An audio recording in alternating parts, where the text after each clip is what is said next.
Chaitanya. I am from Chennai. I am reciting Shivan Slokas. Om Trayambakam Hachamahe Sugantim Pushtivardanam Urvarukamiva Bantanamritam Rajyamamritat. He Shiva Shankara Namami Shankara Namami Shankara Shiva Shankara Shambho. He Shiva Shankara Namami Shankara Namami Shankara Shiva Shankara Shambho. He Giridhapati Bhavani Shankara Bhavani Shankara Shiva Shankara Shambho. He Giridhapati Bhavani Shankara Bhavani Shankara Shiva Shankara Shambho. Shiva Shankara Shambho. Shiva Shankara Shambho.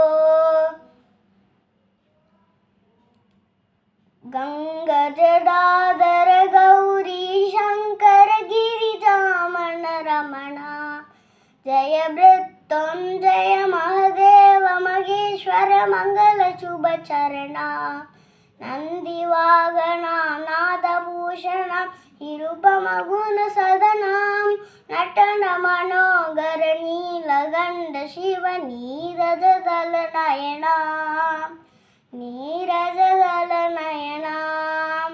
Thank you. Karachandra Kritam Bhakaya Jap Armajam Shavananayana Jamba Manasam Vaparatam Idam Avidam Va Sarvam Itat Samasva Jai Jai Karuna Deshi Mahadeva Shambho. Jai Shri Ram. Namaste Astu Bhagavan Rodi Vishveshwaraya Mahadevaya Trayambakaya Tripurantakaya Trikalagni Kalaya Kalagni Rudraya Neelakantaya Mrityunjayaya Sarveshwaraya Sadashivaya Sriman Mahadevaya Namaha. Thank you. Good evening. My name is Srinidhi. I am from Hyderabad, and today I am going to tell a slokam called Karacharana Kritam Va. Karacharana Kritam Va, Kayajam Karmajam Va, Shravana Nayanajam Va, Manasam Vaparadam Vittamahritam Va, Sarvam Etak Samashva, Jai Jai Karunapti, Shri Mahadeva Shambho. Thank you. I am Sri Krishna from Madurai. Namaste Astu Bhagavan Vishveshwaraya Mahadevaya Trayambakaya Tripurantakaya Trikalatmikalaya Kalatmirudraya Neelakantaya Mrityunjayaya Sarveshwaraya Sadashivaya Sriman Mahadevaya Namaha. Om Trayambakam Yajamage Sugantim Pushtivardhanam Urvadigumika Bandhana Mrityu Mukshi Mamruta. நமஸ்தே ஜெய் ஸ்ரீராம். என் பேரு ஜெரந்திகா. நான் இன்னைக்கு மார்கழி மாசத்தை ஆராதர தர்சனத்தை பற்றி கதையை சொல்ல போகிறேன். ஒரு நாள் விஷ்ணு ஆதிசேஷன் மேலே படுத்து தூங்கிட்டு இருக்கும் போது மகாலட்சுமி அவங்களும் இது பக்கத்தில் உட்காந்துருந்தாங்க. மகாவிஷ்ணு கண்ணை மூடிட்டு சொல்லிட்டு இருந்தா, ஆஹா அற்புதம், அற்புதமான காட்சி அப்படின்னு சொல்லிட்டு இருந்தார். மகாலட்சுமிக்கும் ஆதிசேஷனுக்கும் சந்தேகம் வந்துருச்சு. என்னதாவது இவர் இப்படி சொல்றாரு, ஏன் இப்படி சொல்றாருன்னு மனசுல ஒரு தோட்டு இருந்துச்சு. அப்புறமா விஷ்ணு கண் முழிச்சதுக்கு அப்புறம் மகாலட்சுமியும் ஆதிசேஷாவும் கேட்டாங்க, நீங்க சித்த நேரத்துக்கு முன்னாடி ஆஹா ஆஹா அற்புதம் சொல்லிட்டீங்களே, ஏன் அப்படின்னு சொன்னீங்கன்னு கேட்குறான். விஷ்ணுவும் சொல்றாரு, நான் இன்னைக்கு நான் என் கனவுல நடராஜர் ஆடுற பெருமாள் ஆடுற டான்ஸை பார்த்தேன். அது எவ்வளோ அருமையா அற்புதமான இருந்தது. அதனாலதான் நானே கண்காண்டாம ஆஹா அற்புதம் சொல்லியிருப்பேன் அப்படின்னு சொன்னாரு. ஆதிசேஷனுக்கு ஒரு இது மனசுல யோசனை, இவர் இப்படி பார்த்துட்டு நம்மளுக்கும் பார்த்தா எப்படி இருக்கும், இவர் விஷ்ணு ஆச்சுல, இவர் விஷ்ணுவுக்கு தெரியும் இவர் என்ன நினைக்கிறார். ஸோ விஷ்ணு வந்து ஆதிசேஷன் கிட்ட கேட்குறார், ஆதிசேஷா உனக்கு ஒரு விஷ் இருக்கு, உனக்கும் அந்த நடராஜர் பெருமாள் நடனம் ஆடுறதானே உனக்கு பார்க்கணும், பூலோகத்துல போய் அவதாரம் எடு, அங்க சிதம்பரத்துல நீ தவம் பண்ணு, நீ நடராஜர் பெருமாள் நடனம் ஆடுறத நீ பார்ப்ப அப்படின்னு சொல்லிறாரு காட்சி குத்து. அதே மாதிரி ஆதிசேஷாவும் வந்து அங்க அவதாரம் எடுத்துக்கிட்டு சிதம்பரத்துல வந்து தபஸ் பண்றாரு. அதே நாள்ல ஒரு நாள் நடராஜர் பெருமாள் நடனம் ஆடுறத பார்த்துட்டாரு. இப்போ வந்து ஒரு களி இருக்குல்ல, அது வந்து ரொம்ப விசேஷமான இது. அதுக்கு வந்து அந்த களி ஏன் விசேஷமான, அதுக்கு பின்னாடி ஒரு ஸ்டோரி இருக்கு, அதை பார்க்கலாம். ஒரு நாள் வந்து சேத்தனாருன்னு ஒரு வெறுகு வெட்டி, அவர் வந்து டெய்லி காட்டுக்கு போய் வுட்ஸ் எல்லாம் கட் பண்ணிட்டு அதை வந்து சேல் பண்ணுவாங்க. சேல் பண்ணும் போது திடீர்னு ஒரு நாள் கட் பண்ணிட்டு வராங்க, ஜோருன்னு மழை அடிக்குது, உருகும் வுட்ஸும் சேல் பண்ண முடியல, ஸோ காசும் இல்லை அரிசியும் வாங்க முடியல. அவர் வந்து ஒரு போர் பீப்புள். அவர் வீட்டுக்கு போய் ரவா இருந்தது, அவர்கிட்ட வந்து இருக்கிற பொருள் வச்சு ரவா இருந்தது, அதை வச்சு களி செஞ்சார். அவர் வந்து சிவன் பக்தி, அவர் வந்து எந்த சிவனாடியாருக்கும் கொடுத்தது தான் அவர் சாப்பிடுவார். ஸோ வந்து அன்னைக்கு ஜோருன்னு மழை பெய்யும் போது யாருமே வரல, அவரும் களியை செஞ்சு வச்சுட்டு காத்துட்டு இருக்காரு சிவனாடியார் யாராச்சும் ஒருத்தவங்க வரும்னு. அப்புறமா சிவன் மேலேருந்து ஆஹா என்ன ஒரு பக்தி, நம்மளுக்கு என்ன ஒரு பக்தி இருக்கு, இவர் வந்து சிவனடியாருக்காக சாப்பிட்டு தான் நான் அவங்க சாப்பிட்டு தான் கொடுப்பேன்னு சொல்லி விற்கிறாரு அப்படின்னு சொல்லி அவரே வந்து சிவனடியாரா வந்து ஒரு வேஷம் போட்டு சேத்தனார் வீட்டுக்கு வராரு.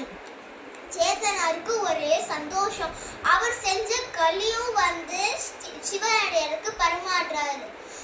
சிவனடியாரும் ரசிச்சு ருசிச்சு சாப்பிட்றாங்க. நடராஜர் பெருமாள் அவர் வந்து கேட்குறாரு, எனக்கு இன்னும் கொஞ்சம் களி பார்சல் தரியா அப்படின்னு கேட்குறாரு. சேத்தனாரும் தாராளமா எடுத்துட்டு போலாம், இருக்கிற மீதி களியும் எல்லாத்தையும் கொடுத்துட்டாங்க. அப்புறமா நெக்ஸ்ட் அடுத்த நாள்ல வந்து சிதம்பரம் கோயிலை திறக்கிறாங்க. நடராஜர் சிலைக்கு கீழே ஃபுல்லா களி செதறி இருந்தது. அங்க இருக்கிற வாத்தியாரெல்லாம் பார்த்து கேட்கறாரு, என்னது நம்ம களி வச்சு பூஜையே பண்ண மாட்டோம், அப்புறம் எப்படி களி இங்க செதறிக்கா இருக்கு அப்படின்னு சொல்லி நம்ம எல்லாரும் பேசிக்கிறாங்க. அப்புறமா நம்ம ராஜா கிட்ட இன்ஃபார்ம் பண்ணியானும், அவர் நைட்டுக்குள்ளே இன்ஃபர்மேஷன் கண்டுபிடிச்சிருப்பாரு அப்படின்னு சொல்லி ராஜா கிட்ட இன்ஃபார்ம் பண்றாரு. ராஜா தூங்கும் பொழுது நடராஜர் பெருமாள் வந்து சொல்ற கனவுல, இந்த பாரு நான் தான் சேத்தனார் வீட்டுக்கு போய் களி வாங்கினேன், நான் வந்து அந்த களி நல்லா இருந்தது, கொஞ்சம் களி பார்சல் வாங்கிட்டேன், அதனாலதான் அங்க என் சிலைக்கு கீழே களி கொட்டி செதறி இருக்கு அப்படின்னு சொல்லி மறைஞ்சு போயிடார். ராஜாவும் அடுத்த நாள் எந்திரிவர், என்னது நடராஜர் என் கனவுல வந்து சேத்தனார் வீட்டுக்கு போய் களி வாங்கி சாப்பிட்டாரா அப்படின்னு ஒரு ஆச்சரியம் வந்தது. அதுக்கப்புறமா வந்து அந்த நாள் அன்னைக்கு திருவிழா நடக்குது. நடராஜர் பெருமாளை வந்து தேரை வச்சுக்கிட்டு கூட்டிட்டு போறா. ஒரு நாள் அவர் போகும்போது ஒரு மூலையில மாட்டிச்சு வீடு, அதனால வந்து தள்ளுறாங்க தள்ளவே முடியல. அப்புறமா வந்து ஒரு குரல் கேட்குது, சேத்தனா வந்து பல்லாண்டு பாடுன்னு. அது கூட்டத்துல இருந்து சேத்தனா, நான் தான் சேத்தன் ஆனா எனக்கு பல்லாண்டு பாட தெரியாதுன்னு அப்படின்னு சொல்லி, நீ பல்லாண்டு பாடு அப்படின்னு சொல்றாங்க. அந்த இடத்துலயே வந்து 32 பல்லாண்டு பாட்டுகள் கம்போஸ் பண்றாரு. அப்படியே தேரும் நகுந்துச்சு. ராஜா பார்த்து எல்லாரும் சேத்தனாருக்கு நமஸ்காரம் பண்ண சொல்லிட்டு அப்புறம் ராஜா வந்து சேத்தனார்கிட்ட சொல்றாரு, அன்னைக்கு வந்து ஒரு சிவனடியார் வந்து உன் வீட்டுக்கு வந்து களி வாங்கிட்டு வராங்களா? ஆமா அப்படின்னு சேத்தனார் சொன்னாங்க. அவர் கொஞ்சம் பார்சலும் வாங்கிக்கிட்டாங்களா? ஆமா அவங்க பார்சலும் வாங்கிக்கிட்டாங்க. அவர் தான் வந்து நடராஜர் பெருமாள் வந்து சிவனடியாரா வேஷம் போட்டு உன்கிட்ட இருந்து களியை சாப்பிட்டு பார்சல் வாங்கிட்டு போயிருக்காரு. அப்படியே சிவனுடைய சேத்தனாருக்கு ரொம்ப சந்தோஷமா ஆயிடுச்சு. இது நம்ம நடராஜர் பெருமான் நம்ம வீட்டுக்கு வந்து களி வாங்கி சாப்பிட்டாங்களா, சந்தோஷமா இருந்ததுல.